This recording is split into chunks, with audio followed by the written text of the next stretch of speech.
Imaginez la scène. Vous êtes chez Darty ou Boulanger, un samedi après-midi. Face à vous, le rayon des poêles et des casseroles. D'un côté, un modèle rutilant, blindé de promesses marketing, avec un revêtement céramique spatial ou une grille texturée ultra design approuvée par un chef triplement étoilé à la télévision. Prix affiché 150 €.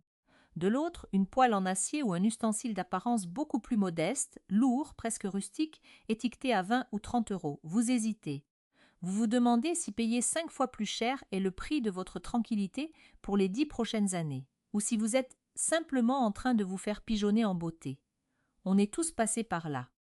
On a tous déjà jeté à la poubelle une poêle anti-adhésive dont le revêtement s'écaillait après seulement 1 an d'utilisation, alors qu'au même moment, la vieille cocotte en fonte le creuset de notre grand-mère ou la poêle en fer de notre mère trône toujours fièrement sur le piano de cuisson, increvable, traversant les décennies sans prendre une ride. Pourquoi l'électroménager moderne et les ustensiles actuels lâchent-ils systématiquement 1 an après la fin de la garantie légale? Aujourd'hui, on va briser un tabou et décortiquer l'anatomie de vos cuisines. Dans cette vidéo, nous allons analyser la guerre secrète qui oppose l'ingénierie brute au marketing de prestige.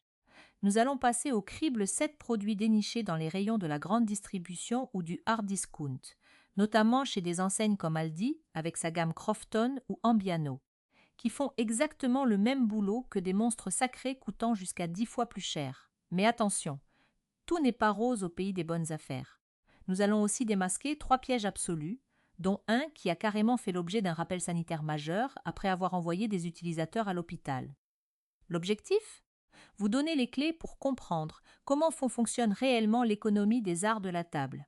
Derrière les emballages clinquants des multinationales cotées en bourse se cache une réalité cynique. La course au rapport trimestriel pousse les marques historiques à détruire leur propre qualité, à remplacer le métal lourd par des engrenages en plastique et à externaliser leur production dans les mêmes usines asiatiques que les produits premier prix, tout en augmentant les tarifs pour financer des campagnes Instagram à coût de millions d'euros.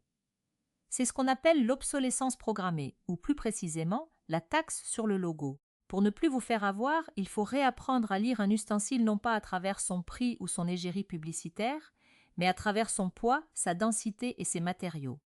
La fonte, l'acier inoxydable de qualité chirurgicale, l'aluminium coulé épais, voilà ce qui dure toute une vie. Le téflon coloré, les gadgets tactiles connectés sur un appareil qui n'a besoin que d'un simple bouton mécanique, les alliages fins comme du papier à cigarette, voilà l'illusion marketing. C'est une simple question de bon sens et de mathématiques appliquées au budget familial. Installez-vous confortablement, on pose les chiffres sur la table et on commence tout de suite par le démontage d'une arnaque à grande échelle. Commençons par entrer directement dans le vif du sujet avec la poêle qui expose l'intégralité des rouages de cette industrie. C'est l'exemple parfait du grand déséquilibre entre la réalité technique et la magie du marketing. Si vous suivez les tendances de la cuisine sur les réseaux sociaux, vous avez forcément vu passer la marque Exclad. C'est cette poêle hybride révolutionnaire, avec ses motifs hexagonaux en relief, qui vous promet le grand chelem culinaire, le saisi parfait de l'acier inoxydable combiné à la glisse absolue du revêtement antiadhésif. Un produit vendu comme une révolution technologique majeure, proposé sur leur site internet ou sur Amazon.fr à des tarifs qui grimpent facilement entre 150 et plus de 200 € selon la taille de la poêle. En face, qu'est-ce qu'on trouve? Vous marchez dans les allées centrales de chez Aldi et vous tombez sur la poêle hybride Tripli de la marque de distributeur Crofton. Le prix? 15 €. Vous avez bien entendu. 15 € d'un côté, 200 € de l'autre. Alors, qu'est-ce qui justifie un tel écart de 1 à 10? Est-ce que le métal est 10 fois plus conducteur? Est-ce que les ingénieurs d'Exclad ont découvert un alliage secret issu de l'aérospatiale? Pas du tout. La réponse ne se trouve pas dans la poêle, elle se trouve dans les registres du tribunal de commerce et les fiches financières de l'entreprise. Le 16 juillet 2024, la société Studio Ramsay Global, qui est la co-entreprise entre le célèbre chef Gordon Ramsay et le géant des médias Fox Entertainment, a injecté un investissement stratégique de 100 millions de dollars dans la marque Exclad. Le document d'enregistrement officiel précise bien qu'il s'agit d'une combinaison de liquidités et d'engagement médiatique. À ce moment-là, Exclad était déjà ce qu'on appelle une licorne, prévoyant de dépasser les 350 millions de dollars de chiffre d'affaires. Ce que cela signifie pour vous, devant le rayon, c'est limpide. La poêle n'est pas devenue plus performante à fabriquer. C'est son budget publicitaire qui est devenu gargantuesque. Quand vous signez un chèque de 200 € pour cette poêle, vous ne payez pas une meilleure distribution de la chaleur sur votre plaque à induction. Vous payez une part du contrat à 9 chiffres d'une célébrité internationale de la télévision. C'est de la pure comptabilité. Si on fait le calcul du coût par année de service, en supposant que les deux poêles d'ingénierie identiques durent environ 3 ans avant que la résine antiadhésive commence inévitablement à fatiguer à cause des micro-rayures. La poêle Aldi vous coûte 5 € par an. La poêle star des réseaux sociaux vous revient à près de 66 € par an pour faire exactement la même chose. Saisir une entrecôte, déglacer les sucs au vin rouge et enfourner pour terminer la cuisson. La Crofton fait le travail sans vous réclamer un centime pour financer une campagne d'influence sur Instagram. Même ingénierie, un dixième du prix, le verdict est sans appel. C'est un chaos technique du portefeuille. Pour comprendre comment une telle anomalie est possible, il faut plonger dans le secret des chaînes d'approvisionnement mondiales. Le site officiel de Crofton l'admet d'ailleurs à demi-mot. Leurs gammes sont issues de partenariats directs avec des usines de fabrication asiatiques de pointe. Et c'est là que le château de cartes s'effondre. Ces usines utilisent exactement les mêmes fournisseurs de revêtements de marque que les ustensiles du milieu et du haut de gamme. On parle ici de technologies sous licence officielle, comme le Grelblon C3 de chez PPG, le Whitford ou le Fusion TI.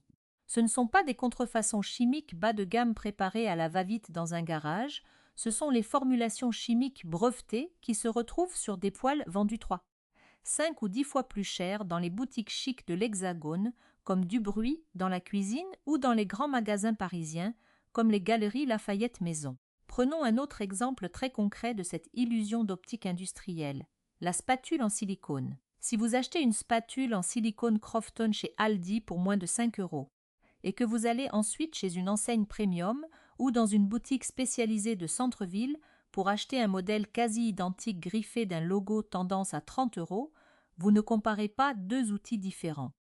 Vous comparez deux budgets d'emballage et de communication. Le silicone de qualité alimentaire est rigoureusement le même, sa tolérance thermique aux hautes températures est identique, la géométrie du manche est calquée sur les mêmes moules industriels.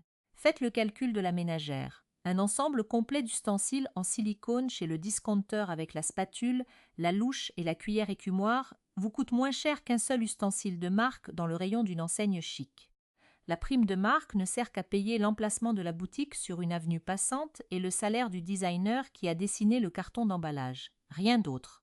Au fait, si ce genre de décryptage sans concession vous plaît et que vous voulez enfin comprendre où va votre argent quand vous équipez votre maison, pensez à vous abonner à la chaîne et à activer la cloche. On publie régulièrement des analyses techniques pour vous éviter de tomber dans les panneaux publicitaires. Continuons notre audit avec un matériau noble qui rassure souvent les acheteurs, le bois.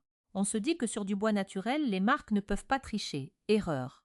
Regardons de près les ustensiles en bois de hêtre et acier inoxydable des marques haut de gamme qui trônent dans les concept stores branchés ou les enseignes comme Habitat ou Maison du Monde. Une seule cuillère en hêtre bien finie avec un manche soigné peut facilement atteindre les 25 ou 30 €. Si vous voulez vous offrir le set complet de 6 pièces pour suspendre fièrement au-dessus de votre plan de travail, la facture grimpe allègrement au-dessus de 180 €. En face, les spatules et cuillères en hêtre Crofton oscillent entre 3 et 5 € l'unité. Pourtant, quand on regarde les spécifications techniques, elles sont usinées selon les mêmes normes strictes d'aptitude au contact alimentaire dictées par la DGCCRF.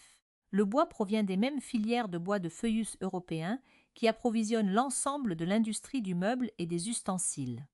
Si vous posez une cuillère bon marché à 4 € juste à côté d'une cuillère de marque à 30 €, la seule différence visible à l'œil nu. C'est le logo gravé au laser sur le manche et la couleur de l'étagère du magasin où vous l'avez acheté. Même fil, même densité, même polissage. Le bois de hêtre se moque éperdument de savoir quel nom a été brûlé dans ses fibres.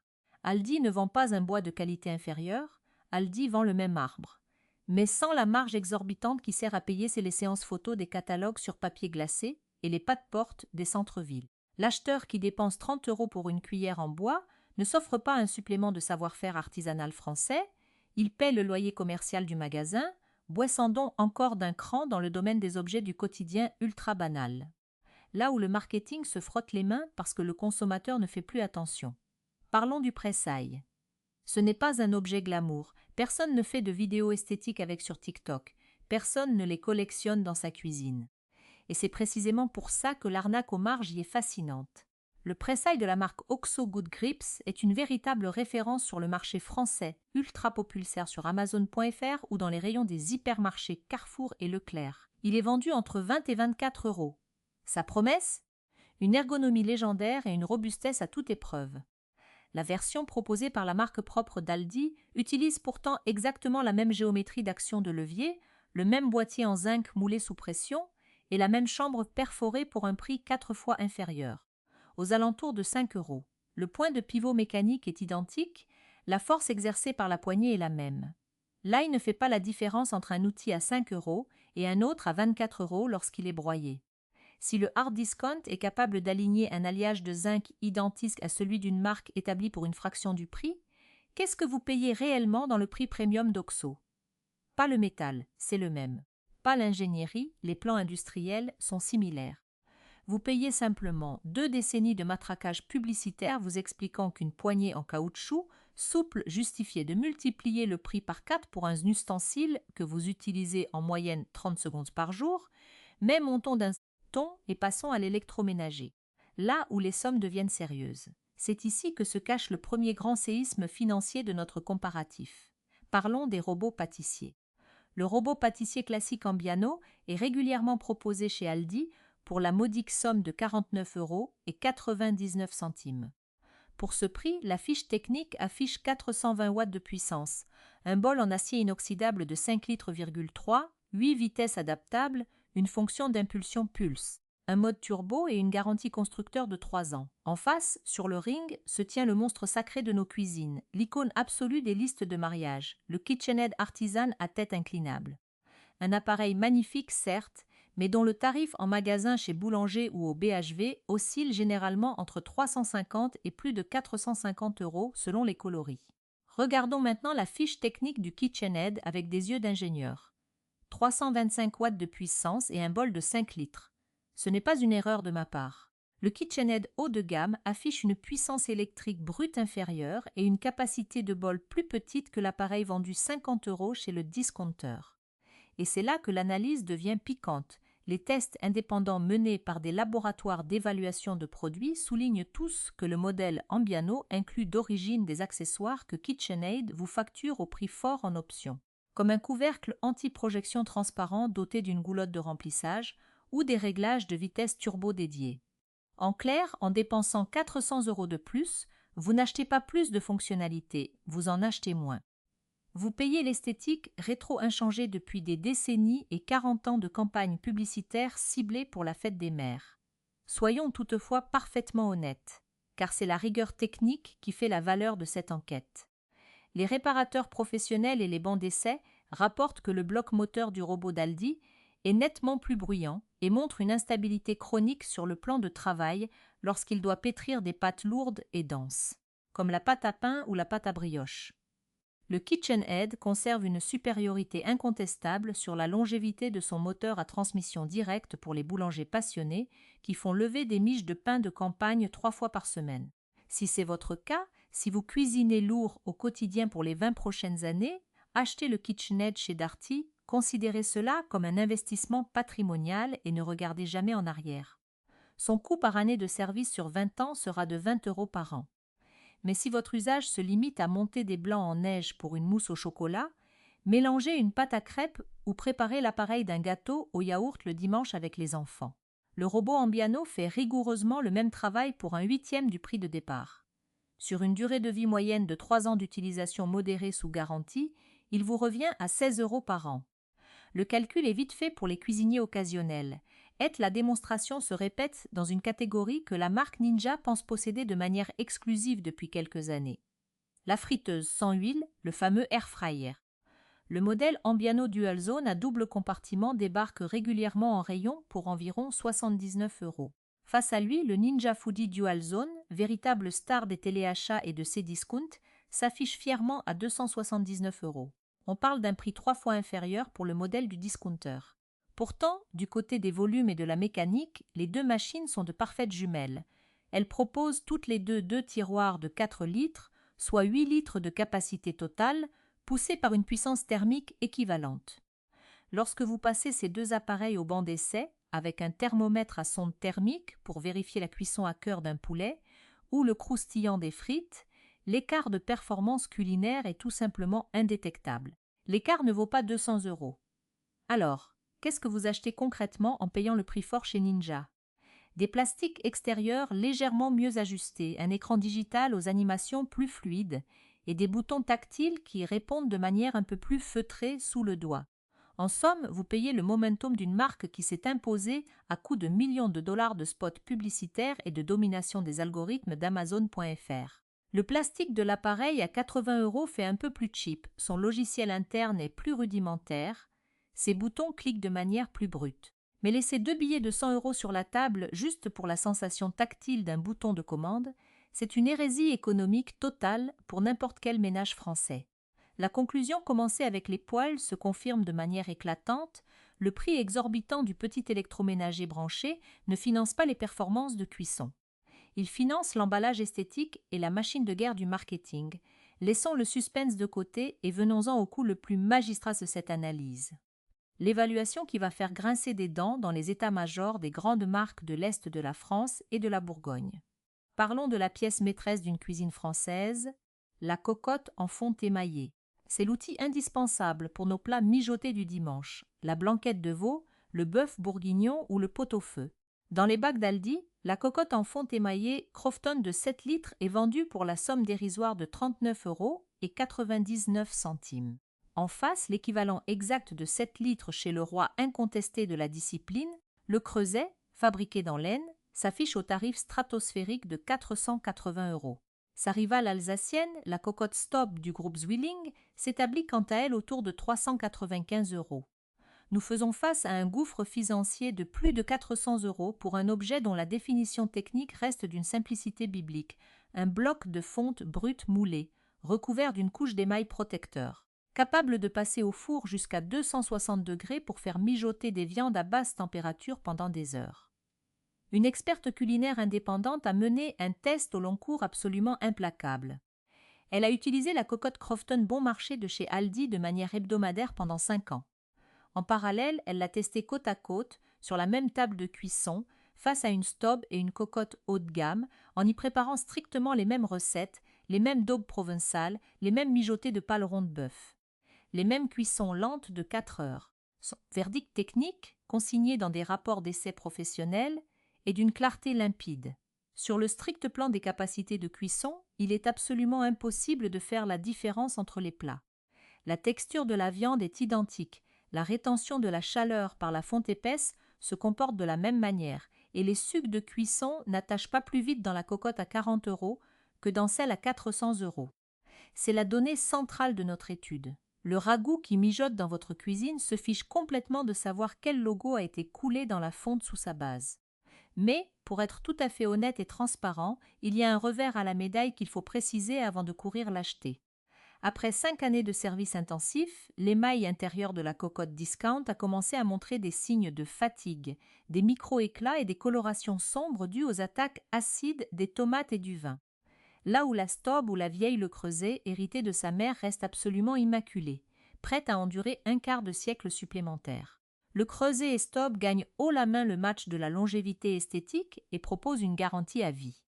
Si on calcule le coût par année de service sur une échelle de temps réel, la Le Creuset à 480 €, qui dure 40 ans sans broncher, vous revient à 12 € par an. La cocotte Aldi à 40 €, qui commence à fatiguer au bout de 5 ans, vous coûte 8 € par an. L'écart économique réel à long terme n'est donc pas aussi gigantesque qu'il n'y paraît au premier regard. Mais pour un jeune ménage qui s'installe ou pour un budget familial serré qui ne peut pas débourser un demi-smic d'un coup dans un ustensile de cuisson, la cocotte à 40 € offre exactement les mêmes performances gustatives immédiates. C'est le ciel le plus cynique de l'industrie. Le goût de la liberté culinaire n'est plus l'exclusivité des portefeuilles bien garnis. Laissez un commentaire sous la vidéo pour me dire si vous possédez déjà l'une de ces pépites ou si vous avez failli craquer pour les sirènes du marketing. On se retrouve tout de suite pour la suite de l'analyse. Après avoir démonté les mécanismes du marketing agressif et des marges abusives, il est temps de basculer du côté positif de notre enquête.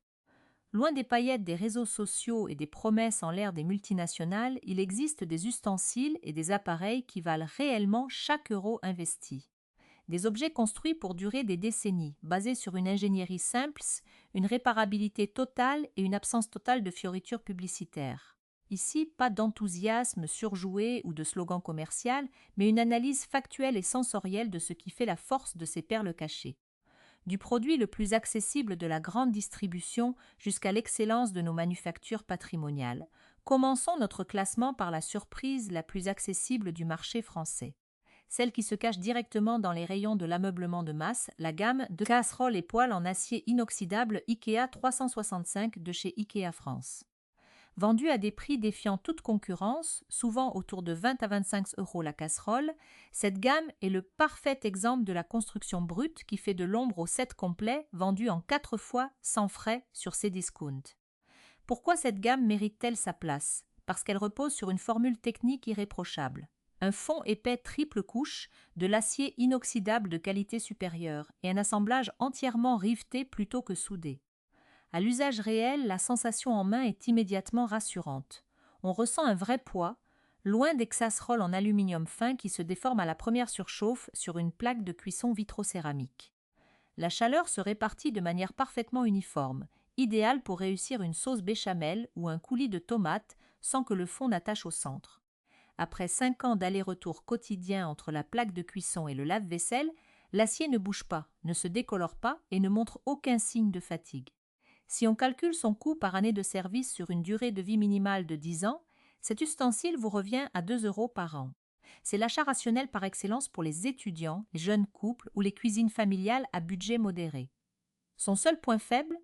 Un design extrêmement neutre, presque clinique, qui ne plaira pas à ceux qui cherchent des collections colorées ou un supplément d'âme esthétique sur leurs étagères. Montons d'un cran en termes d'authenticité et de tradition, avec un outil que l'on trouve pour quelques pièces dans les brocantes de N, au village ou sur le Bon Coin, mais qui est aussi produit de manière artisanale. Le mortier est pilon en granit ou en marbre lourd. C'est le type même de l'objet ennuyeux, totalement dénué d'électronique ou d'écran tactile, mais qui surclasse n'importe quel hachoir électrique à 50 euros de chez Darty ou Boulanger pour préparer un véritable pesto, écraser des gousses d'ail ou concasser des grains de poivre pour un steak au poivre.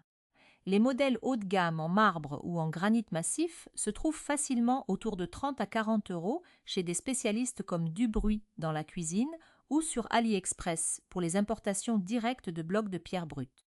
L'absence totale de marketing tapageur s'explique par la simplicité de la proposition.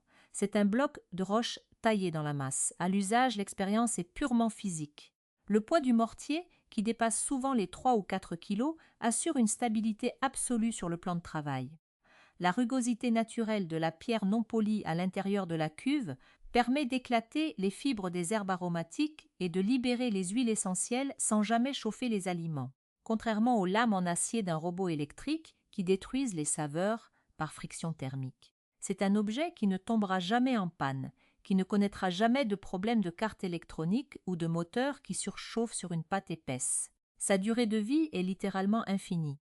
Si on calcule son coût par année de service sur une génération complète, soit environ 30 ans, on tombe à un coût dérisoire de 1 euro par an.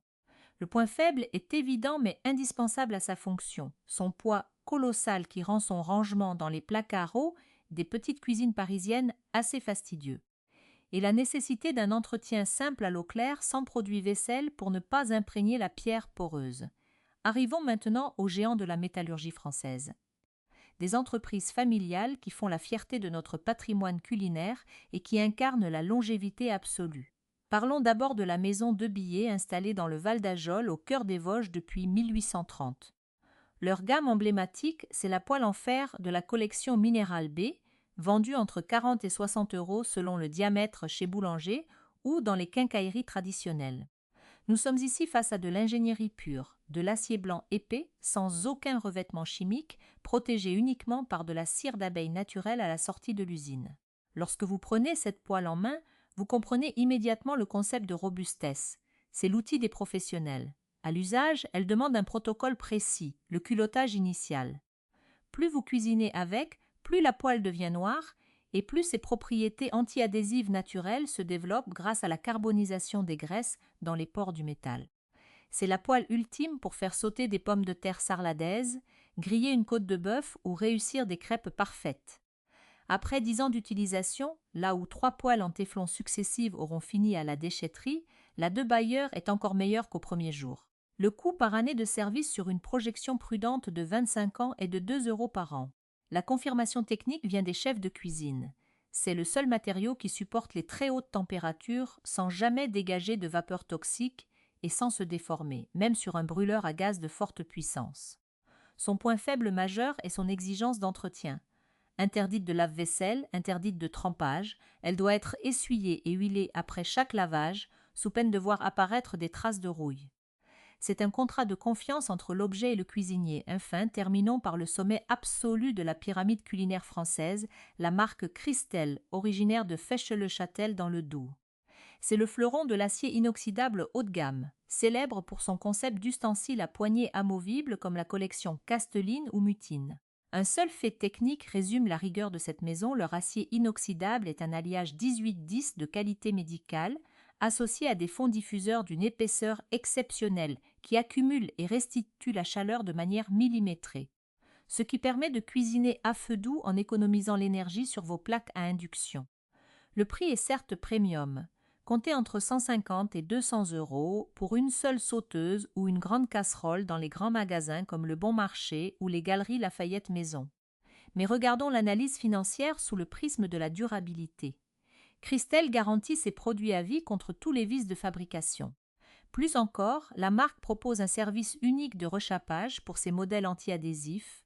Lorsque le revêtement finit par s'user après des années, vous renvoyez l'ustensile à l'usine dans le Doubs et pour une fraction du prix d'un neuf. Il retire l'ancien revêtement et en applique un tout neuf sur votre base en acier intact.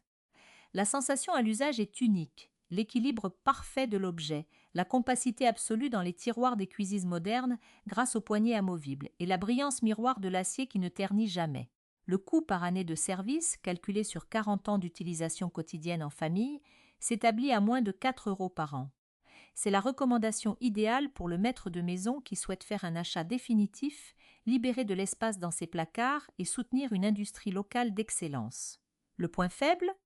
L'investissement de départ qui représente un